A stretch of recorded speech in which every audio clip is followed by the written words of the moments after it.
The Nigerian army revealed on Thursday that its troops in the last 2 weeks intercepted stolen crude worth 1.2 billion naira.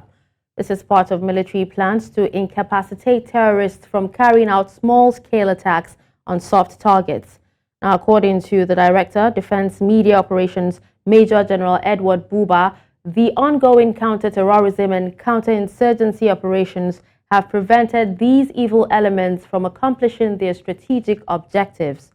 While briefing the press, Buba also mentioned that its troops killed 73 terrorists, arrested 182, and rescued 68 hostages in 1 week.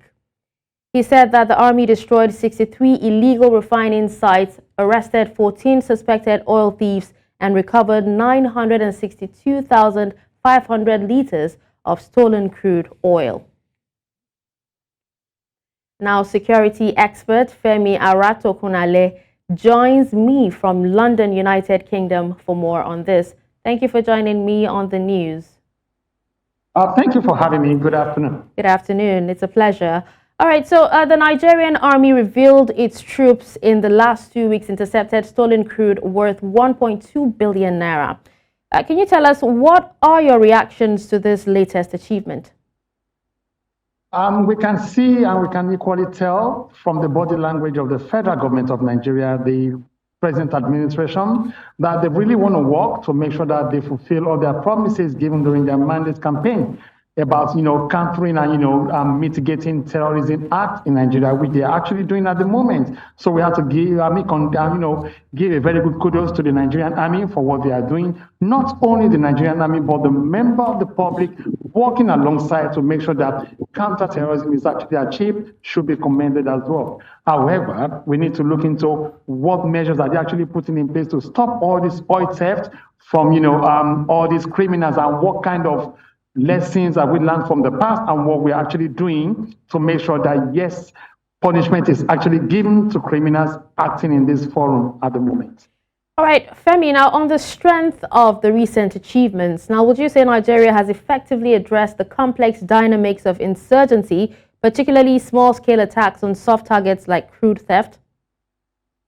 Well, I would say they have. In some places, yes, they have. In some places, no, they have not. Because we still have so many things still going on within the Niger Delta that we're yet to address. However, it all depends on what the media want to put out there for the member of the public to see. But on a larger scale, yes, they are actually achieving a whole lot. And whatever they're achieving must definitely, be seen to positively have a good effect on the member of the public in terms of oil rise and the high rise prices that we're having at the moment. And we also equally look at it, what might probably be the cause of all this? Perhaps unemployment. That is one key thing we need to look into.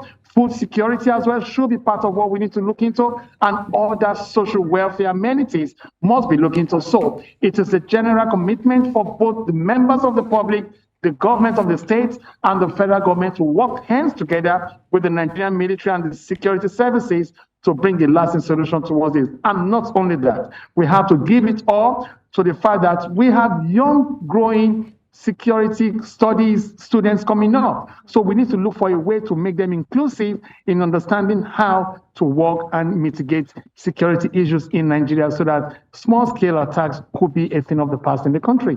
All right, so Femi, now talking about giving it all, Nigeria, it's actually no news that it is Africa's biggest oil producer, but it has long grappled with the menace of crude oil theft, which has taken a toll on her economy and also national security for years. Now, what innovative approaches could be explored to mitigate the adverse effects of this and also to promote sustainable economic growth? Well, thank you for the question. There is one simple answer to it. We just have to look for a way to remodernize how we produce our crude oil, rather than having a lot of refineries not working. We have to look into, do we need to privatize it, or we need to look into how to reduce and, let me use it this way, refine in terms of, changing so many machines and machineries that we have around it so that our oil can be well produced here and given to us at a very good rate and price so that we can equally export and sell rather than importing our own crude oil. Because all these stuff will definitely have a knock-on effect if it's not properly done right. And I think the present administration that we have in Nigeria today needs to really look into this and see how they can bring a lasting solution to this, because a lot of the people here are really complaining, and when complaining is getting higher and higher, obviously security will be stretched and will be at the forefront of the whole.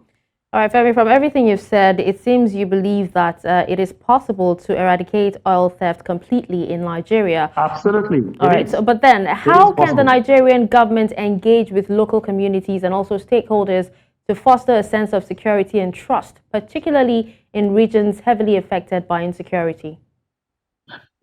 You see, there's certain things we need to put into context, and it can actually be divided into three different groups.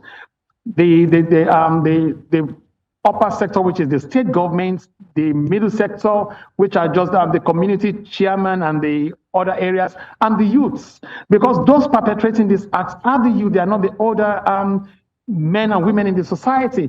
But if we're not giving proper security education to them all, how would they ever understand what is going on? If they are not inclusive into the development and the goals within the community, how do you think we're going to resolve this? So proper security orientation and proper education into good employment and inclusiveness into the polity of Nigeria must be key, so that they will see themselves as in very useful, very important, rather than seeing them as nobody in the society. If we can put all this together, which is one of the key things that we're actually doing in terms of security reformation at the moment, then we will have a good solution. Or if we do not do it, we will keep on dancing around it, and the problem will keep on escalating in the country. All right, well, thank you so much, Femi Aratokun-Ale, for your expert's opinion on this. Thank you so much for having me.